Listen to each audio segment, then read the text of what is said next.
Thank you, gentlemen, for your willingness to serve our country, many of you for the second or subsequent time. Mr. Manasco, I want to return to an issue that's been raised by the chairman and several other members of this committee, which is the pilot shortage. Not to beat a dead horse, but I think this is one of the gravest issues facing the Air Force. As chairman of the Air-Land Power Subcommittee, I see it frequently. I've also held roundtables with young pilots, captains and majors who are making the decision whether to stay on active duty or not. And I can say, as Senator McCain has said, Senator Inhofe has said, most of us believe it is not a matter of the money. The bonuses are nice, but the bonuses will simply never compete with the year-to-year base compensation that private airlines can pay these young men and women. They didn't join the Air Force to make money. They joined the Air Force to fly high-performance aircraft and kill bad guys. And we need to make it easier for them to do that. Some of their complaints, for instance, are fewer flying hours, extra duties not related to being a pilot, less predictable scheduling than they can get in the private airlines, and a career track that doesn't allow them to continue flying. So to just dig in a little bit more on a couple of those. Not only do the airlines pay more money, but they can give more predictable schedules. You know, as an airline pilot, you can usually pick which 10 days of the month you want to fly. You know when you're going to be flying 60, 90 days out. You can tell your husband or wife and your children when you're going to be home and when you're not going to be home. Not the case with our pilots. Extra duties, things from planning schedules or being the election advisory officer, everything else.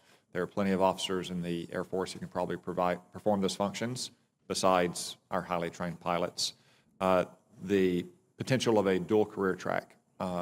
I know that there's a strong culture in the Air Force, as there is in most other services, that officers need to be well-rounded, need to move up the promotion ladder, and need to see all aspects of command. One key difference, though, is that our Air Force pilots, like our privates in the Army and the Marine Corps, are the ones who are highly trained at the tip of the spear. They are the individually skilled personnel who are performing the heart of the mission. And I think just like we allow non-commissioned officers to stay on the front lines with Joe essentially through their entire career, I think the Air Force needs to take a very careful look at allowing their pilots to do the same thing as well. And then finally, trying to balance out the burden of flying all platforms. The Air Force has made some incremental steps into allowing warrant officers, non-commissioned officers to begin to pilot UAVs remotely. I think they need to look more carefully at that. But I would urge you, anytime the career flag officers or field grade officers in the Air Force who are going to be understaffed ask you to come to this committee or make a request that includes more money in the forms of bonuses, to tell them to go back to the drawing board. Because one, we can't compete with the airlines on money in the long run, and two, it's a problem, or it's a solution that's not solving the problems that our very pilots have identified. Would you like to respond? Senator, I think all the recommendations that you've made are very good ones to pursue. I would also add that I think we need to spend more time with families to understand what their concerns are, because as I said in my opening statement, I do believe that families, and you alluded to some of that, are really critical to overall retention. And if confirmed, I will pursue all of those avenues to do what I can to influence and reduce the shortage that we have. Thank you. And the importance on families is critical. As I mentioned, the predictable scheduling that you get in private airlines really is an advantage that they have over the Air Force right now, but it's not an advantage that they must have, especially when our pilots are back stateside training.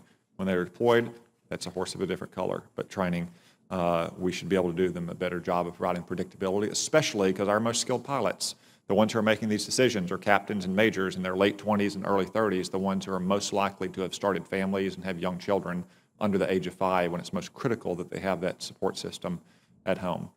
Mr. James,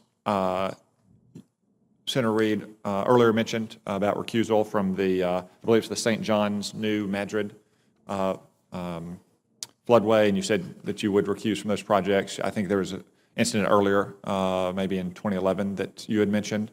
Would you like to give a little bit more color about that instance? I think it probably reflects well on your character and your suitability for this position. Thank you, Senator.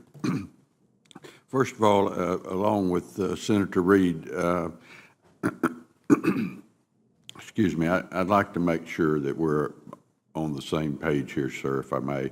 There's two things there where I live. There's the St. John's Project, which is a flood control project that would keep water from backing in to an area of farmland and have a closure and then be pumped over the rainfall. Then there's the Birds Point New Madrid floodway, and that is the floodway with the existing levee, which goes from just below Cairo, Illinois, down the river to where this project would be that allows that water to come in. But that is the floodway area. I think what you're speaking of, sir, Senator Cotton, is that in 2011, that floodway was operated for only the second time since 1927. I was on the commission. The floodway was operated. Major General Michael Walsh was the president of the commission at that time. It was his decision to either operate or not operate that floodway. Myself and two more commissioners were there with the general. He did not, that operation does not require a vote of the commission, but General Walsh did ask for our concurrence before executing that floodway, and the three of us that were there gave our concurrence for executing that floodway, therefore diverting the waters into that floodway instead of letting them back up and pile up on Cairo, Illinois. Well, thank you for that. I mean, I think it reflects well on you, Mr. James, and I appreciate you elaborating. I appreciate your willingness to serve and everyone's willing to serve. A lot of big challenges that we have in our armed forces, and thank you for being willing to pick up the rucksack and carry it forward again. Senator Peters.